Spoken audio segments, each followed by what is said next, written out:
Olá a todos e todas, bem-vindos e bem-vindas. Espero que estejam bem.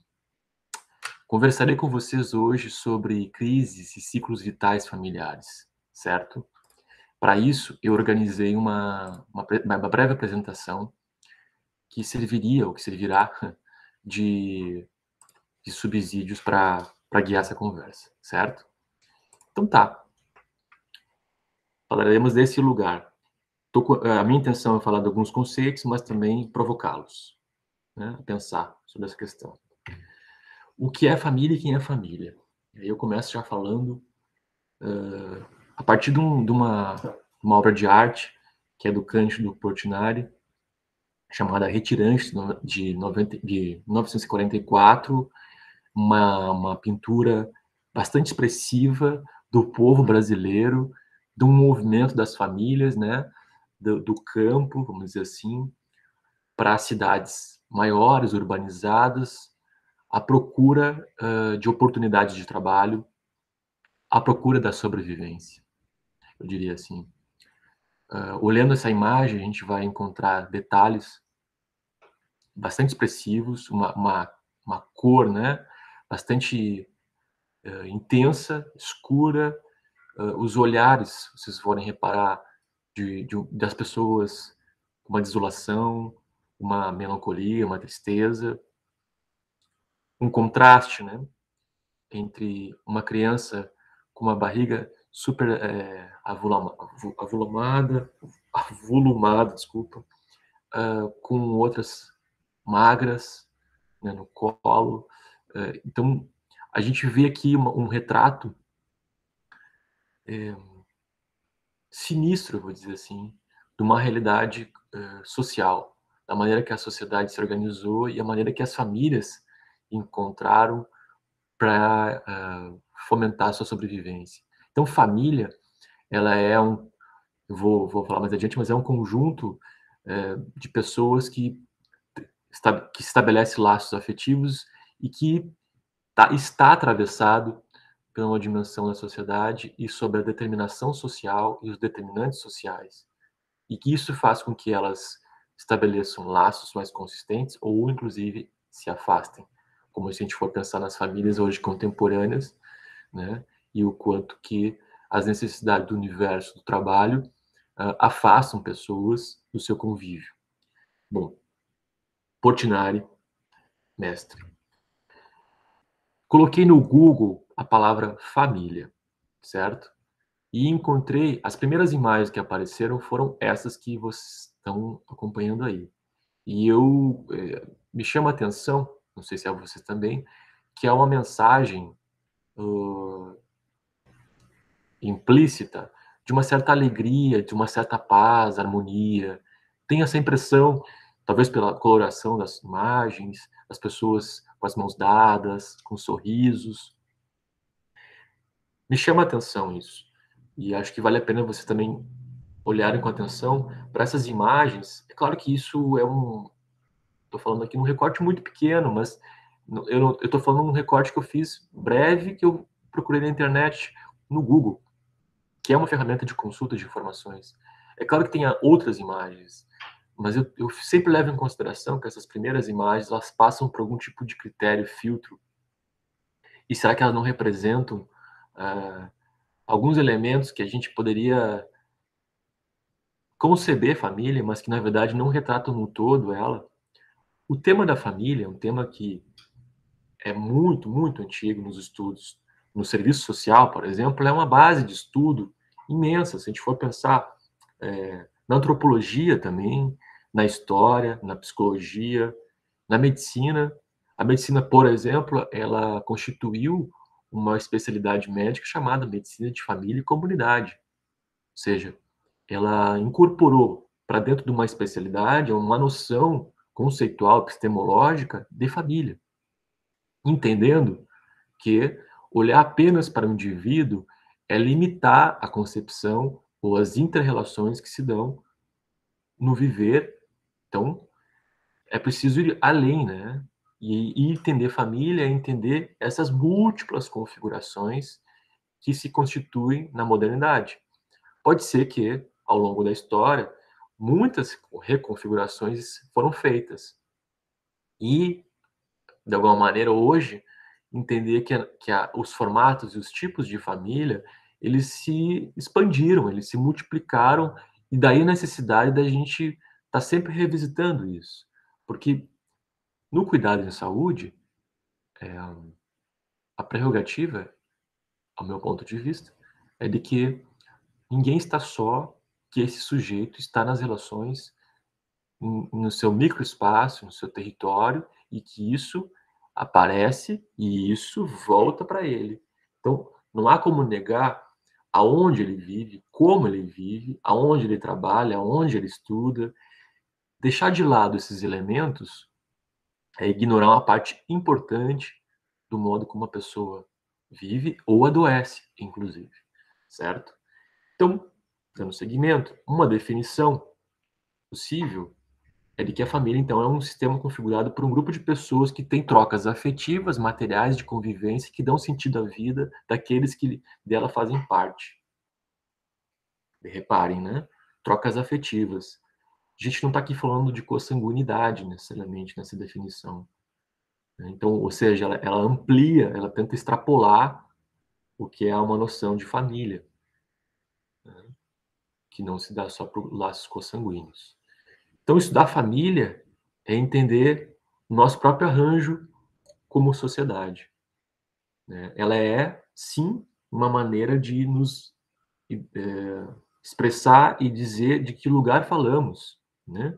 Se a gente for pensar, por exemplo, na árvore genealógica, a gente consegue entender essa passagem transgeracional que se dá até a nossa própria Constituição. Ou seja, eu não venho do nada, eu não sou um sujeito descontextualizado, geograficamente, historicamente.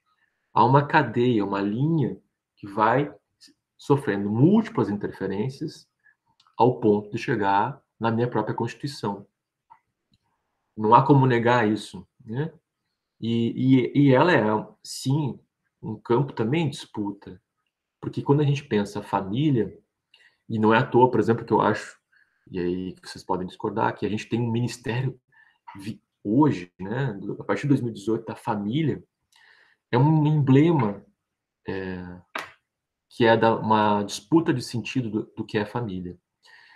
Na nossa história brasileira, né, dentro do Sistema Único de Saúde, a gente tem um próprio modelo da atenção à saúde, que é a atenção primária em saúde, que se utiliza de uma estratégia que é a estratégia de saúde da família com o dispositivo das equipes de saúde da família, ou seja, a noção de território, onde eu tenho, então, equipes que oferecem o cuidado à população dentro de um território adscrito, demarcado, delimitado por famílias, para que eu possa acompanhar ao longo dessa história geracional, transgeracional, as alterações, as modulações que acontecem nessas famílias, né?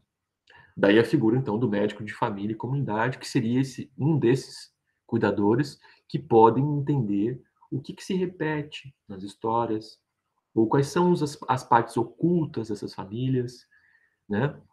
Há de, então, se dizer que a nossa concepção como cuidadores de saúde não pode estar resumida a laços consanguíneos, certo? Então, família tem uma funcionalidade. Ela é materna, paterna, de aprendizagem e histórica. Vocês poderiam me perguntar: poxa, mas eu não tenho pai, não tenho mãe, ou não convivo mais. Bom, independente dessa dimensão real, a gente tem nas nossas histórias, aí sim, por conta de uma questão biológica, de reprodutiva, um pai e uma mãe biológico, que muitas vezes isso diz muito pouco para alguns. E tá tudo bem.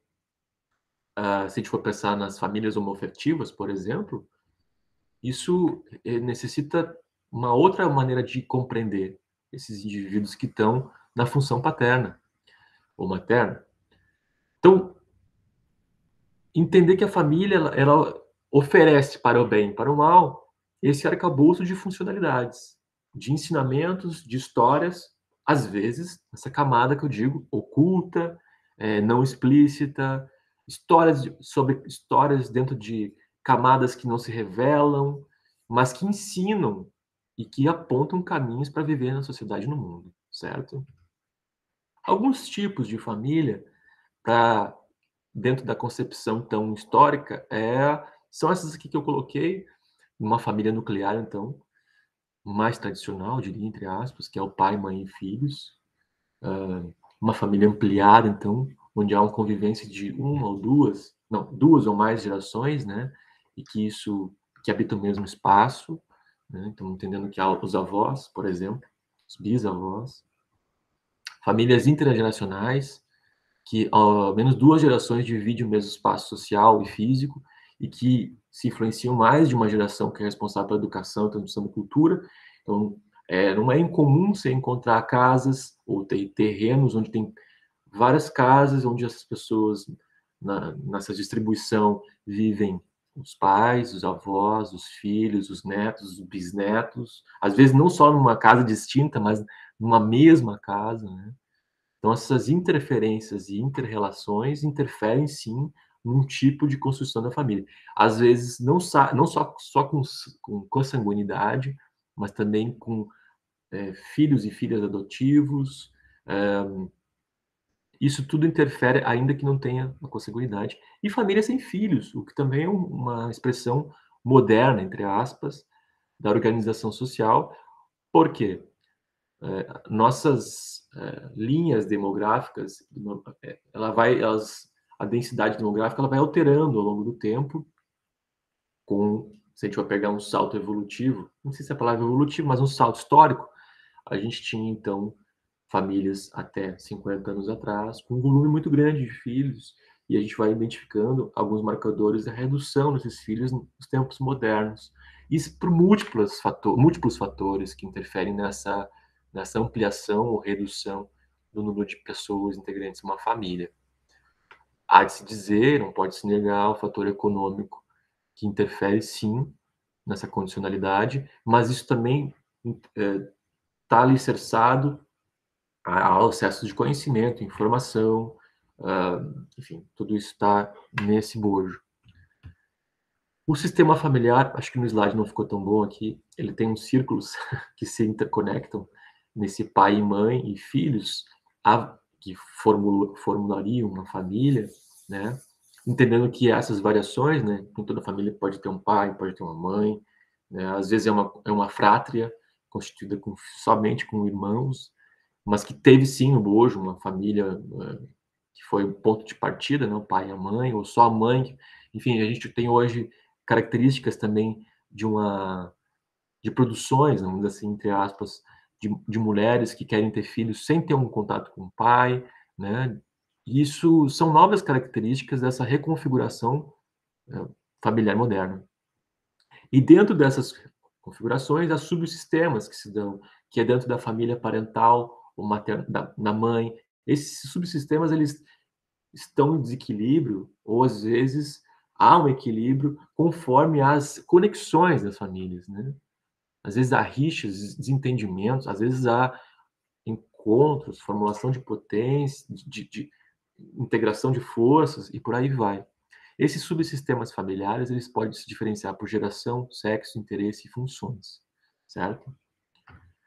Bom, dentro disso tudo da família, alguns teóricos construíram uma noção, um modelo de ciclo vital, que se dão dessa maneira que eu citei aqui, que é a fase da aquisição, adolescência, madura, a última fase.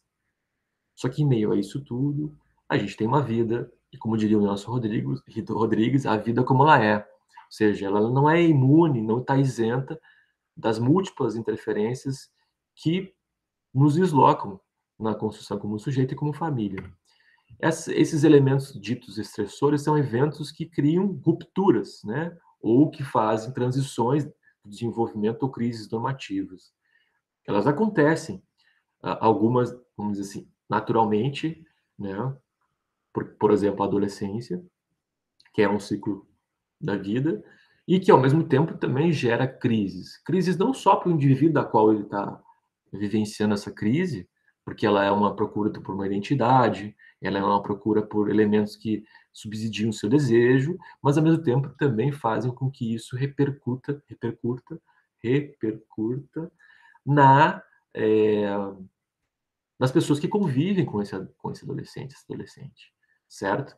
Faz com que revejam sua própria história, seus próprios valores, sua ética, sua concepção moral, e daí diante. Então, uma crise ou um elemento estressor crítico, ele repercute não só no indivíduo, mas na família toda. Eu vou citar alguns exemplos desses tipos de crises que podem influenciar ao longo do tempo nas nossas vidas. Então, pensando numa linha temporal, a gente tem os estressores que são desenvolvimentais, como eu acabei de citar um, adolescência, que são transições esperadas, vamos dizer assim, e há outros que são imprevisíveis, como a morte precoce, doenças crônicas, acidentes. Isso também interfere nessa linha, né? E faz com que tenham modulações. Dentro do sistema, onde tem um indivíduo, né? Ele tem várias camadas. Há um outro autor, eu me lembrei agora, o Winnicott, que fala, Donald Winnicott, um pediatra e psiquiatra já falecido, mas com ótimas referências, ele fala desses vários tipos de núcleos que vão se dando na constituição de um sujeito. Então, a gente é formado pelo núcleo familiar, esse núcleo familiar mais ampliado, uma comunidade, né, que nos cerca, que pode ser a escola, o núcleo do trabalho, e outras tantas, como a questão da religião, a etnicidade, a questão de gênero, e tudo isso vai formando vão formando grandes camadas que estão no indivíduo no meio. É uma maneira de ver. Só que é sempre arriscado pensar que esse indivíduo no meio, ele é capaz disso tudo, porque às vezes isso se dá todo o tempo e não tem necessariamente um núcleo, eu diria até algo mais rizomático, né? Vários pequenos núcleos, porque as pessoas elas estão em mudança, em movimento, itinerantes, né? Retirantes, né? Isso tudo não há de se desconsiderar. E aí, há os estressores verticais que combinam, ou que coabitam na família, que são os segredos, os mitos, padrões, todo o legado familiar. Aí estão aqui os exemplos de crise, a gestação como um elemento crítico, né? Porque não só no sentido, ela é um belo momento, né? Vamos lá, vamos pontuar isso. Mas ela sim gera questionamentos sobre a vida, porque é uma passagem, né? Da qual eu estava vivendo algo solitariamente, vamos dizer assim, como um indivíduo responsável por si mesmo, mas amplia e cria uma outra dimensão que eu vou gerar uma vida e o que isso vai repercutir na minha vida, que elementos que eu vou transmitir para essa criança que vai vir. Então também tem no próprio com a mulher, sobretudo, a questão do aleitamento, o próprio puerpério. Isso tudo são elementos, exemplos de crises, não no sentido de crise danosa, certo? Não entendo a partir dessa concepção, mas elementos disruptivos que fazem com que é necessário repensar pontos da vida. A adolescência, como já citei, né? A morte do corpo infantil, a procura por identificação, o distanciamento familiar, elementos que vão criando características do gosto, o climatério, né? Também nas mulheres e nos homens, em que há uma mudança, né, já dá uma certa maturidade, né, do desenvolvimento de algumas coisas pré-definidas na sociedade, como, sobretudo com emprego, renda, garantia de algumas normas pré-definidas na sociedade, e aí também o climatério ele dá uma sacudida com isso tudo. A separação conjugal, com o divórcio, infidelidade, filhos com pais separados, tudo isso também representa uma certa crise, uma reconfiguração, a viuvez, aspectos de luto, sentimento de culpa, né? E a doença terminal, que envolve a terminalidade dos sujeitos, nossa, né? E que toca na questão da morte. Bom, eu tenho um exemplo para dar, assim, que eu acho que é ilustrativo, claro, porque seria exemplo, que é quando é muito comum na atenção básica, ou era, quando se fazia visitas domiciliares, em alguns casos ainda fazem, mas era muito comum se ofertar visitas domiciliares, ou VDs, ou cuidado domiciliar, feita pela equipe de saúde, a pessoas acamadas. Geralmente pessoas que tiveram algum tipo de acidente, ou que são pessoas com certa idade e não conseguem chegar até a unidade, o que é bem legal. Isso é ótimo. Ir até a casa das pessoas para ofertar cuidado que elas não conseguiriam por não acessar até a unidade de saúde. E tudo bem, isso é válido. Em uma conversa com um profissional de saúde uma vez, um profissional não brasileiro, era cubano, uma cubana, na verdade, uma médica, inclusive cubana, ela apresentou uma outra perspectiva, que eu acho que vale a pena compartilhar. Ela estranhou, quando a gente oferta aqui no Brasil esse tipo de cuidado somente para pessoas que não conseguem acessar. Ela colocou em forma de interrogação: por que que a gente não faz visita domiciliar às pessoas que tiveram perdas, por exemplo? Um casal que conviveu anos e de repente aquela pessoa deixou de conviver, de existir ao lado, essa pessoa, ela precisa de cuidado. E é uma concepção interessante, porque ela não está falando de prevenção de doença, ela está falando de promoção de saúde. Porque essa pessoa, provavelmente, vai sentir um grande vazio, né? Vai sentir falta das trocas. Então ela pode ter um acompanhamento mais sistemático dessa equipe. Enfim, tem um espaço de cuidado que é diferente, que se dá no campo da promoção de saúde.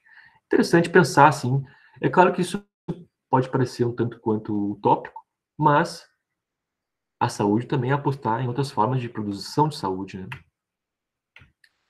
Então, o que a gente tem de estrutura familiar e configuração com dados objetivos que muitas vezes feitos nas anamneses, né?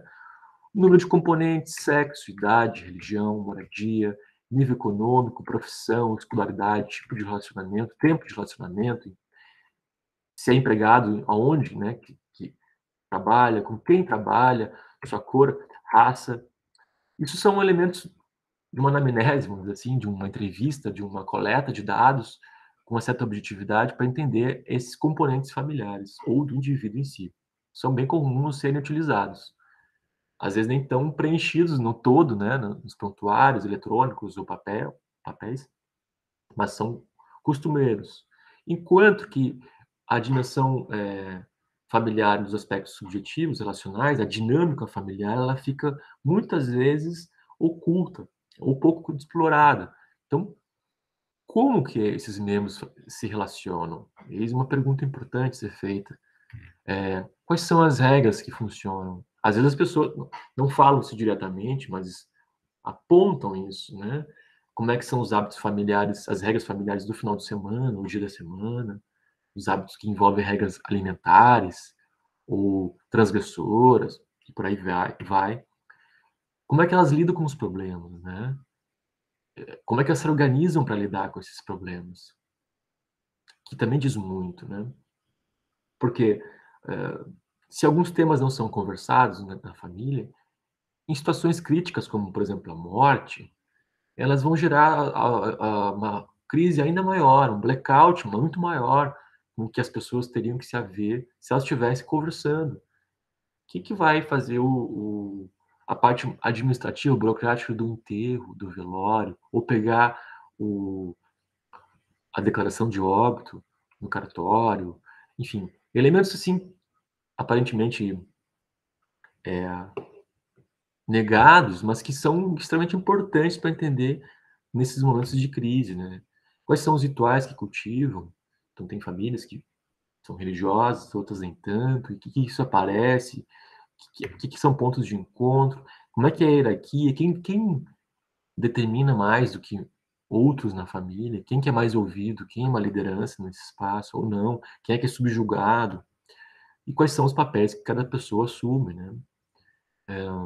Um pode ser mais o bode expiatório da família, né?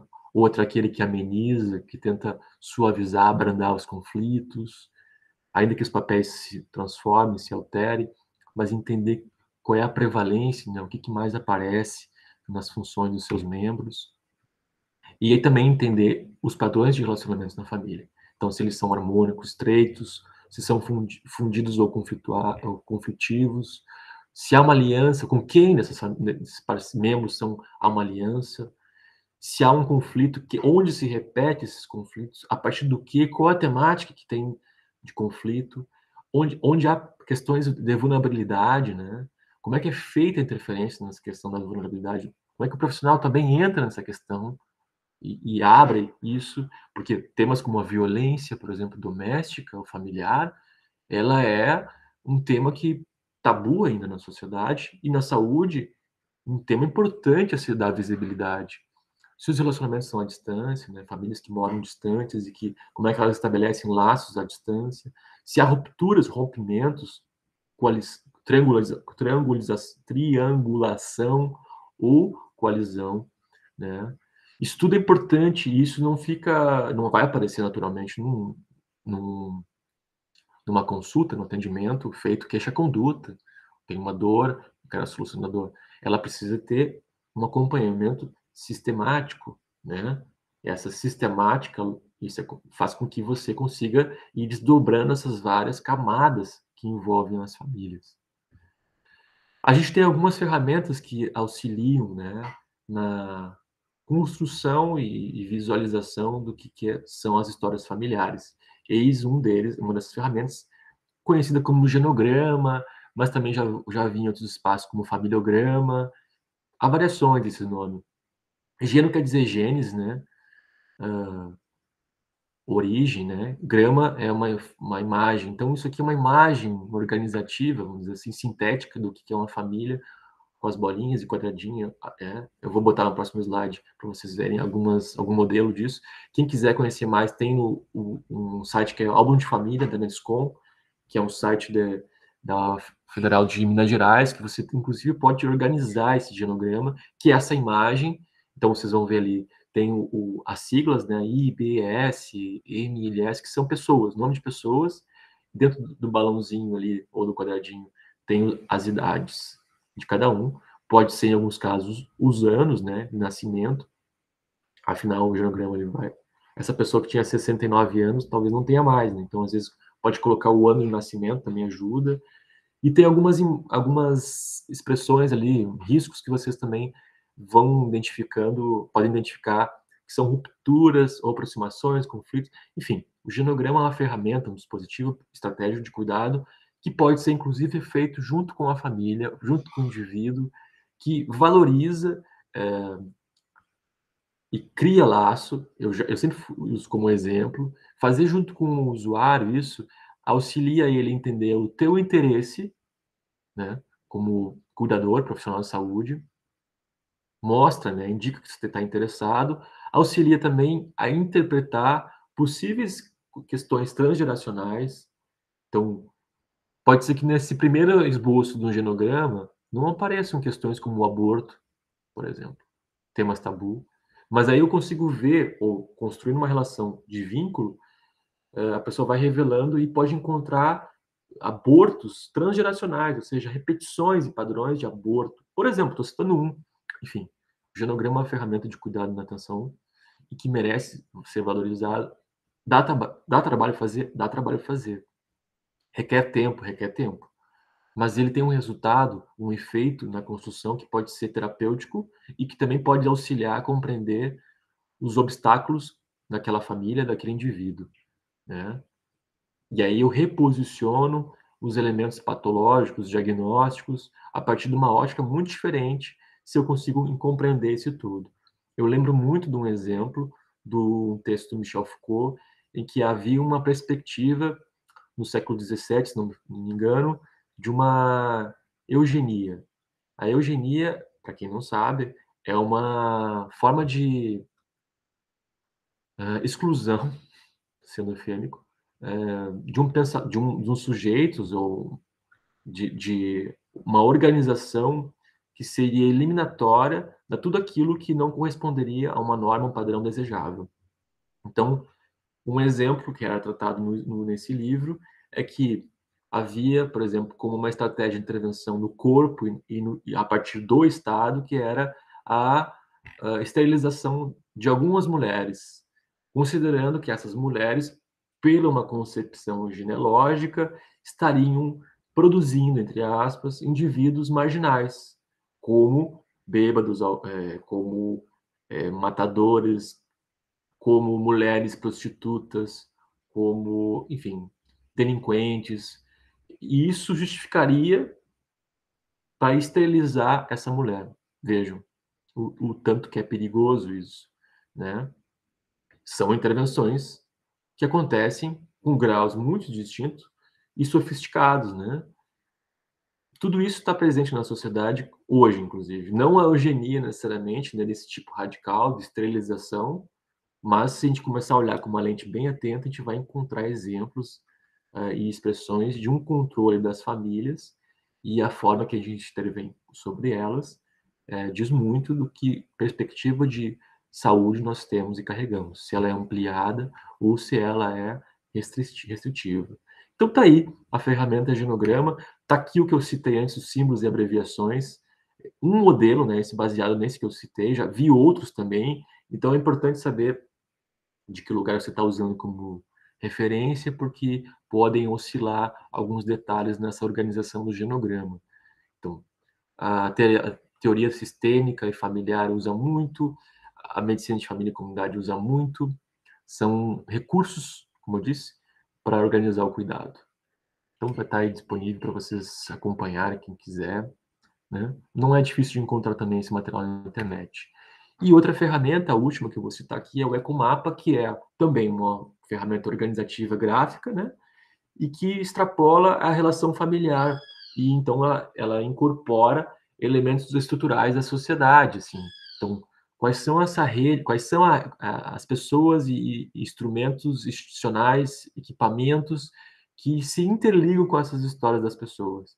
E aí o que tem mais intensidade, menos intensidade, isso ajuda a oferta, né, junto a oferta de cuidado, para ver se alguém pode ser um ponto, né, de referência. Porque, às vezes, as pessoas não moram na cidade onde nasceram, vão usando o exemplo dos retirantes, vão para as outras cidades e lá não tem uma rede familiar para dar suporte e apoio.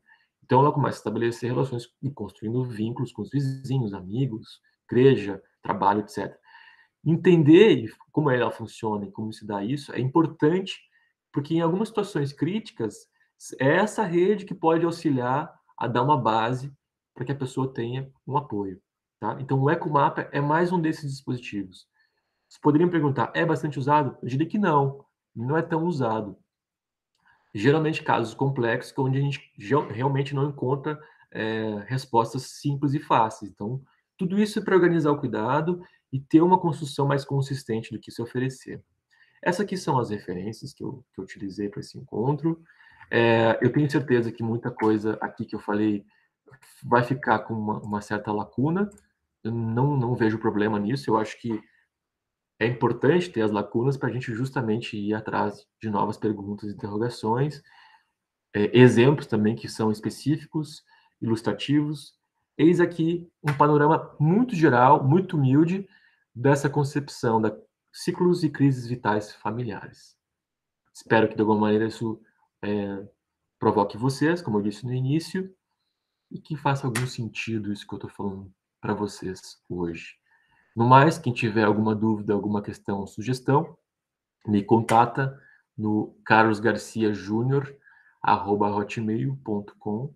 Será um prazer receber contato e, quem sabe, abrir outras interlocuções. No mais, era isso. Deixa aquele meu abraço, e até a próxima.